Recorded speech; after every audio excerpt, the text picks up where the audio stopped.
Hola, bienvenidos a este video sobre los sensores. Soy Sharon Rubí Rosales Sánchez, estudiante virtual de Ingeniería en Sistemas Computacionales en el Tecnológico Nacional de México, Campus Tuxtla Gutiérrez. Voy a realizar este video para la asignatura de Sistemas Programables, materia impartida por el maestro Eduardo Roblero Jiménez.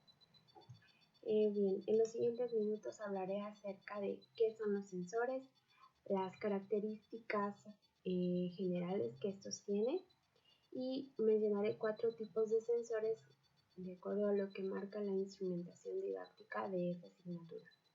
Veremos los sensores ópticos, de temperatura, de presión y de proximidad. Comencemos viendo qué son los sensores.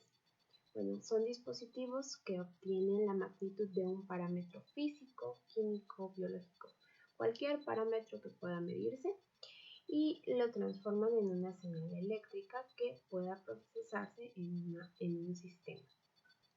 Veamos cuáles son las características de los sensores. Aquí en esta diapositiva pueden ver 12 características. Están en orden alfabético, vamos a ir viendo una por una. Primero está la amplitud, es la diferencia entre los límites de medida. Vamos que es el espectro de medidas que puede percibir un sensor dentro del límite inferior y el límite superior. Luego está la calibración, es el patrón conocido de la variable medida que se aplica mientras se observa la señal de salida. Un buen sensor no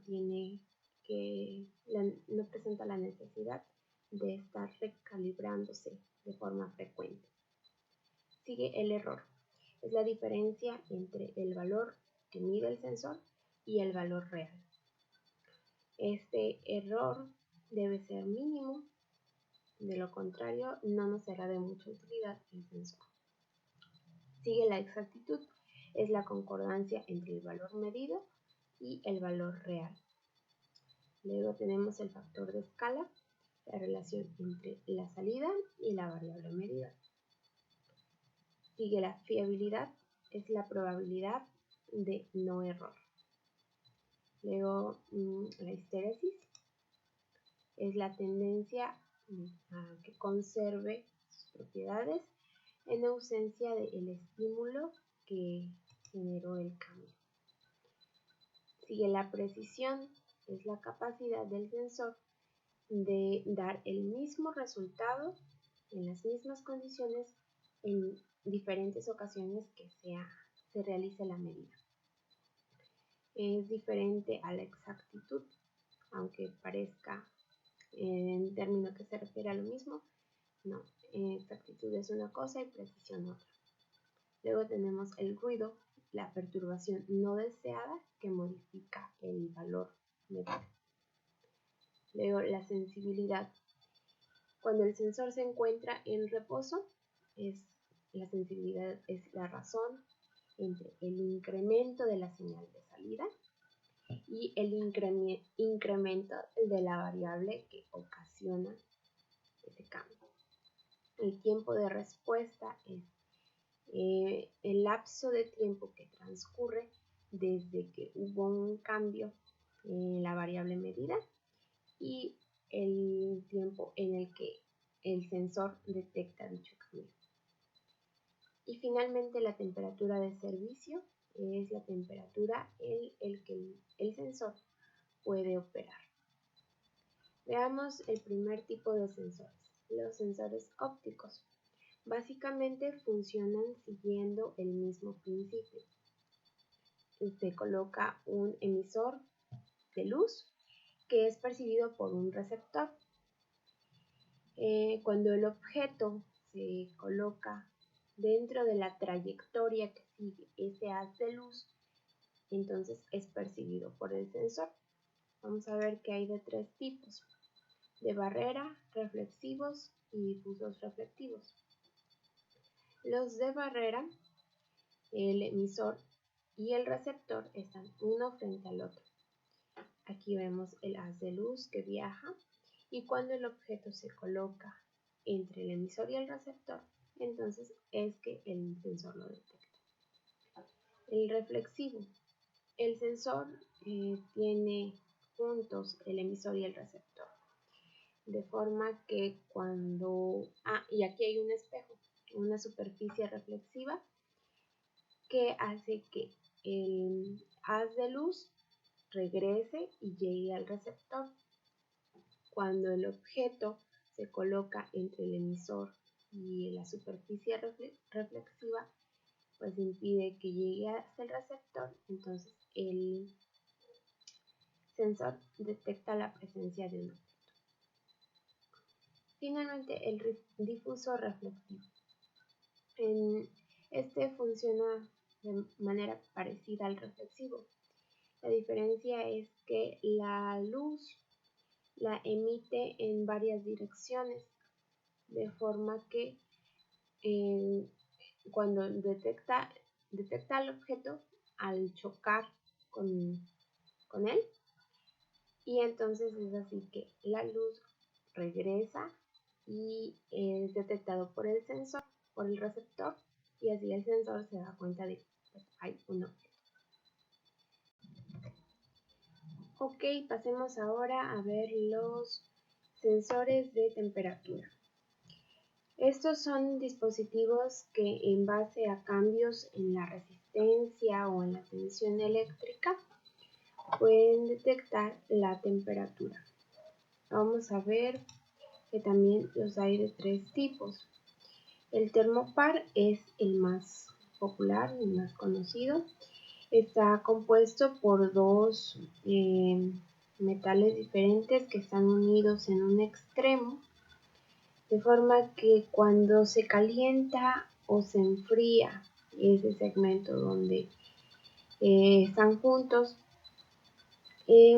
se produce una tensión eléctrica proporcional a la temperatura que lo ocasiona, y es así que el sensor pues, puede medir la temperatura. Otro tipo de sensor un poco parecido es el RTD. RTD significa detector de temperatura por resistencia. Bueno, su nombre nos indica que es por los cambios en la resistencia eléctrica que produce un cambio de temperatura. Entonces, aquí es cambio de resistencia y aquí es cambio de tensión eléctrica, lo que hace que un sensor pues, pueda medir la temperatura. Y tenemos los termistores en NTC y ahí nos voy a mover aquí. NTC y PTC. Este es negativo y este es positivo. Consiste en un material semiconductor que presenta un cambio debido a la resistencia en proporción a un pequeño cambio dado por la temperatura. Los termistores NTC se utilizan para cambios continuos en la temperatura y los termistores PTC para cambios drásticos en la temperatura. Ahora pasemos a los sensores de presión. Regreso aquí abajo. Los sensores de presión pues proporcionan una señal eléctrica que va de acuerdo a cambios de presión en fluidos, sean gases o líquidos. Dependiendo de si usan carga eléctrica o no, se clasifican en mecánicos y electrónicos.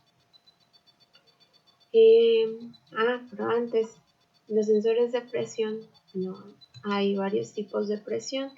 La presión absoluta, que es la presión medida en comparación con el valor cero del vacío absoluto.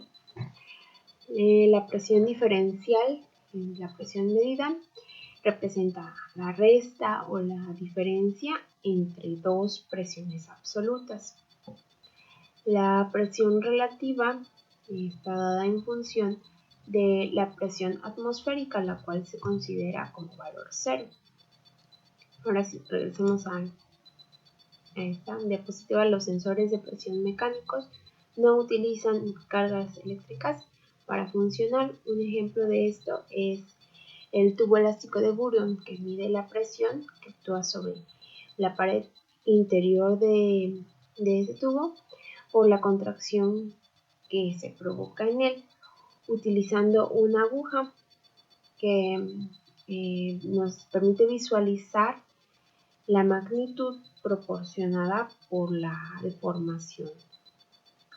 Y los electrónicos, de estos hay más variedad.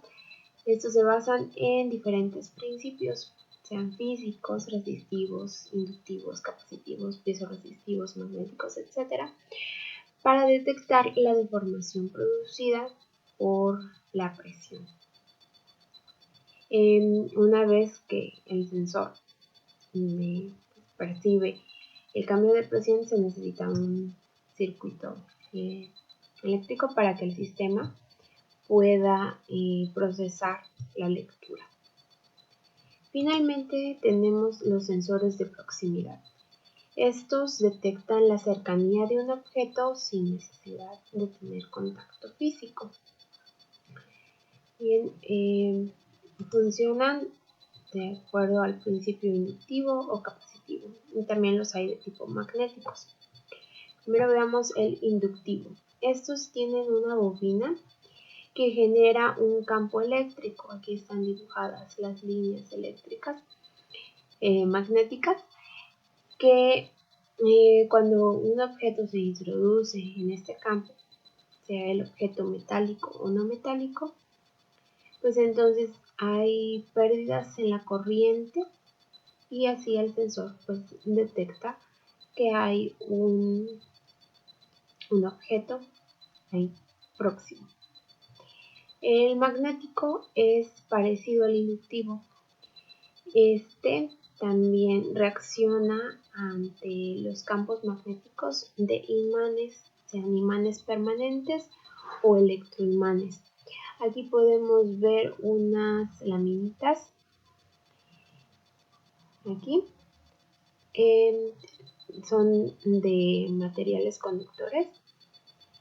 Están dentro de un tubo de vidrio que está sellado con nitrógeno, de forma que cuando un imán se acerca al sensor, estas laminitas se juntan y entonces ya permiten el paso aquí de la corriente y encienden el LED, ¿no? De que ya detectó la presencia de algún objeto magnético. Voy a volver a subir para que puedan ver. El sensor capacitivo genera un campo eléctrico. El inductivo genera un campo magnético. El capacitivo un campo eléctrico. Y bien, este aprovecha el efecto que tienen algunos materiales como el papel y otros materiales que aumentan la capacidad del sensor cuando se encuentran dentro de el campo eléctrico que está generado aquí. Bueno, creo que ya son todos los sensores. Gracias por su atención. Hasta luego.